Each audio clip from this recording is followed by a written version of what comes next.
Parashat Vaïgash. Joseph ne put se contenir. Malgré tout ce qui l'entourait, il s'écria : « Faites sortir tout le monde d'ici !» Nul homme ne fut présent lorsque Joseph se fit connaître à ses frères. Il éleva sa voix avec des pleurs. Les Égyptiens l'entendirent. La maison de Pharaon l'entendit. Et il dit alors à ses frères : « Je suis Joseph. Mon père vit-il encore ?» Mais ses frères ne purent lui répondre, car il les avait frappés de stupeur. Joseph dit à ses frères : « Approchez-vous de moi, je vous prie. » Ils s'approchèrent. Il reprit : « Je suis Joseph, votre frère, que vous avez vendu pour l'Égypte. Et maintenant, ne vous affligez point. Ne soyez pas irrités contre vous-même de m'avoir vendu pour ce pays, car c'est pour le salut que le Seigneur m'a envoyé avant vous. » Genèse 45. La section qui traite du fait que Joseph va se faire connaître à ses frères est une intrigue dramatique qui nous émeut. Tout ce qui était refoulé chez Joseph explose. Joseph bat les masques, ne pouvant plus longtemps se contenir. La rencontre avec ses frères fut des plus douloureuses, puisqu'il éleva sa voix en pleurs. L'expulsion de la salle s'est faite pour ne pas avoir apporté atteinte à la dignité de ses frères, stupéfaits et confus. Nachmanide essaya d'expliquer la raison pour laquelle la maîtrise des sentiments de Joseph ne pouvait plus durer et devait, selon le commentateur, se manifester. En fait, beaucoup de gens se sont mêlés afin d'obtenir la libération de Benjamin. La pression sur Joseph fut si forte qu'il ne pouvait plus se contenir. Abrabanel rejette cette explication. Il montre que le stratagème de Joseph était bien calculé. Sanctionner ses frères selon le principe de la loi du talion et leur faire payer leur bavure de l'avoir vendu aux Ismaélites. Haktav ve'hakabala repousse l'idée même d'Abrabanel. Joseph, écrit-il, ne peut vulgairement se venger de ses frères. En réalité, Joseph attendait patiemment la concrétisation des songes qu'il avait formulés. Ici, les étoiles se prosternèrent devant lui en attendant le tour du soleil et de la lune, c'est dire ses parents. Joseph ne pouvait pas décemment déclarer à ses frères devant les assistants égyptiens : « Vous m'avez vendu en Égypte ». Le Hadmour de Gour explique que Joseph ne pouvait se dévoiler à ses frères tout le temps que la prophétie des songes ne fut réalisée dans sa totalité. Les frères avaient sermonné Joseph par ces paroles : « Comptes-tu régner sur nous ?» Pourtant, quand Judas déclara devant Joseph : « Je suis ton serviteur », Joseph ne pouvait plus se contenir. Le Shem Shmuel développe l'idée que Joseph cherchait surtout à amener ses frères à reconnaître le tort qu'ils lui ont causé, à regretter leurs gestes malheureux à son égard et tenter de les pousser à une solidarité accrue entre eux. Lorsque Judas déclara qu'il se porte esclave à la place de son frère Benjamin, le doute n'était plus permis. Le but avait été atteint et Joseph pouvait alors s'exclamer : « Je suis Joseph, votre frère ». Le Chafetz Chaim écrit à propos de cette exclamation : « Nous sommes tous, à l'instar des frères de Joseph, parcourant les continents, perdus et angoissés, ne trouvant pas de réponse qui puisse nous faire comprendre le comportement de la Providence dans la réalité quotidienne. Pourquoi le mal est-il introduit dans le monde ? Pourquoi les justes souffrent et les mécréants triomphent ? Une chose est claire, c'est que le jour de la rédemption, au moment où l'annonce faite par Dieu, « Moi l'Éternel, je n'ai pas changé », alors se lèvera le fameux questionnement, et rétroactivement les gens comprendront la réalité à partir d'une nouvelle perspective, exactement comme le furent les frères de Joseph. Le sage, dans le traité talmudique Hagiga 2, écrivait à propos de la perplexité des frères devant Joseph. Selon Rabbi Eliezer, quand il lisait ce passage, il avait coutume de pleurer, en disant « Comment ferions-nous le jour du jugement devant le Saint béni soit-il » Les frères de Joseph, frappés de stupeur, ne purent lui répondre. Qu'en sera-t-il de nous lorsque le Très-Haut nous convoquera devant le tribunal céleste? Une question cependant. Où est-il question de remontrance de Tochecha de Joseph à l'adresse de ses frères? Malbim, un autre commentateur avisé de la Torah, attribue le reproche au questionnement de Joseph. Ha'od avi chai. Papa est-il encore en vie? Ce qui sous-tend, vous avez été la cause de tous les malheurs de notre père.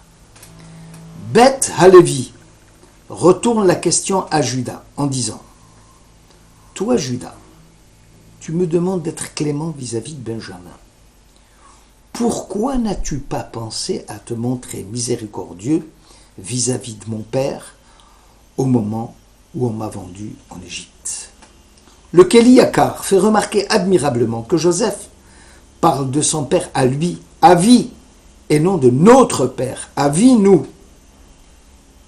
Ce fut là une pointe de sarcasme mordant. Comment prétendre, après ce que vous m'avez fait, que vous êtes dignes d'être les fils de notre père? C'est la même ironie qui transparaît dans le discours de Joseph. Je suis Joseph. Dans un premier temps, les frères en furent bouleversés. Devant leur stupeur, il ajouta « Votre frère que vous avez vendu pour l'Égypte. » Le Chiskouni, reprenant les explications fournies par Rachi, cherche à comprendre les motifs. Le Chiskouni, reprenant donc les explications fournies par Rachi, cherche à comprendre les motifs de la stupeur des frères. Probablement, dit-il, la cause du désarroi est à mettre sur le compte de la confusion qu'ils éprouvaient à l'instant de la remontrance. Sur le plan psychologique, Joseph frappe fort, très fort. Je suis Joseph. Aucune ambiguïté n'est de mise. L'accusation est dense et grave. Toutefois, elle est nuancée par Joseph, votre frère.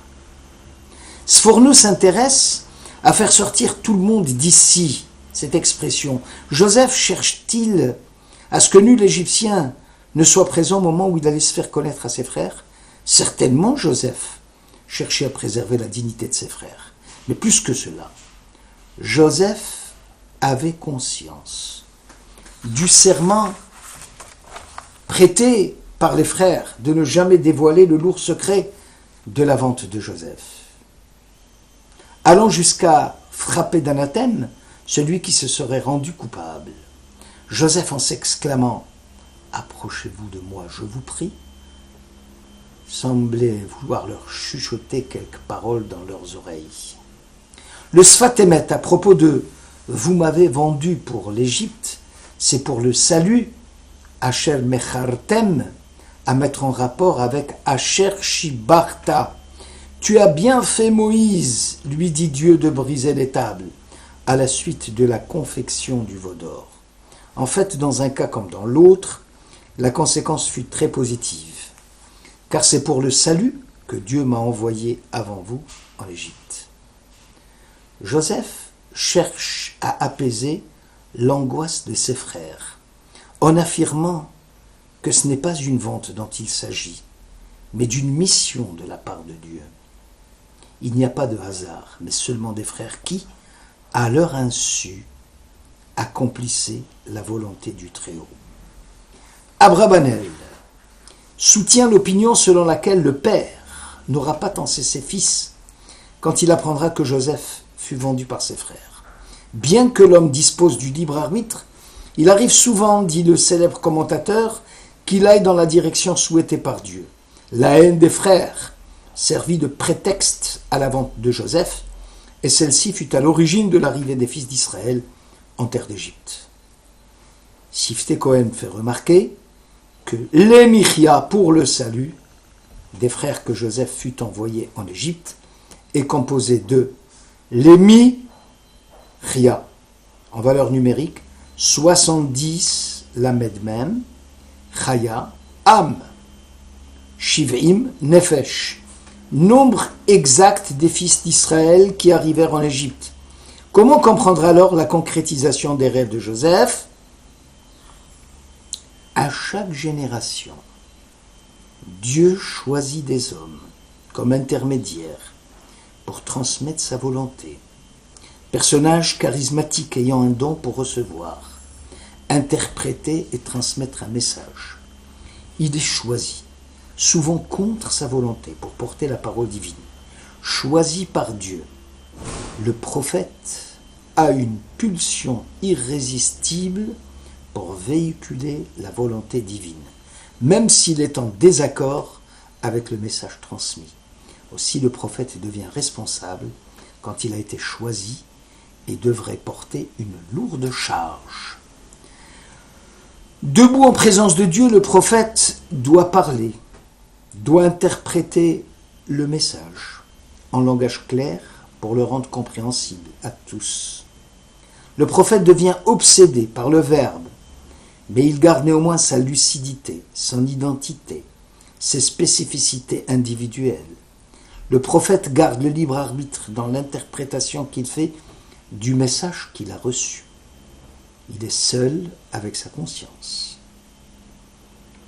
L'expérience prophétique serait alors une confrontation intime avec soi-même et avec l'autre, souvent seul dans cette confirmation, où il n'est qu'un intermédiaire obligé et l'instrument d'une volonté supérieure, pour guider le peuple hébreu à l'état ici embryonnaire et souvent transformer son avenir.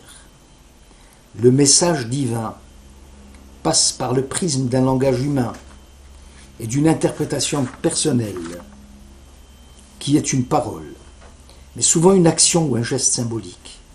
Il n'y a ni art, ni science, ni technique pour parvenir à l'esprit prophétique. Il s'agit d'un don du ciel, souvent non désiré. Le rêve ne fait pas exception à la règle. Il n'y a pas de tradition biblique d'interprétation des rêves, ni de divination par les frères. Seuls Joseph et Daniel ont procédé à une interprétation, mais auprès des souverains étrangers auxquels ils étaient soumis, l'un en Égypte, l'autre en Mésopotamie. De plus, Joseph et Daniel ont pris soin de préciser qu'ils n'étaient que les interprètes de la parole divine.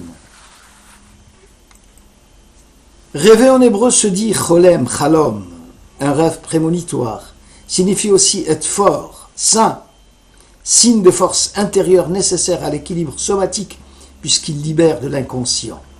Le rêve est un état prophétique mineur et correspond au 60e de la prophétie. Le rêve n'a de réalité que s'il est interprété et il n'existe aucun code explicatif universel ni personnel. De nos jours, suite aux travaux psychanalytiques, le rêve peut être soit un agencement hétéroclite de séquences, soit ayant un sens global et cohérent par la voie du symbole. Aussi le rêve incohérent, c'est que l'inconscient se défend en brouillant les cartes pour éviter la censure du conscient. Le rêve est l'amalgame,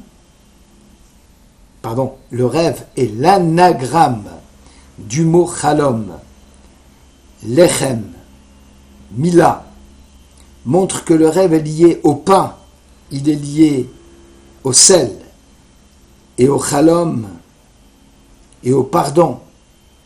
Les deux rêves de Joseph et ceux du Pharaon sont des rêves d'inspiration prophétique et le résultat d'une exaltation intérieure.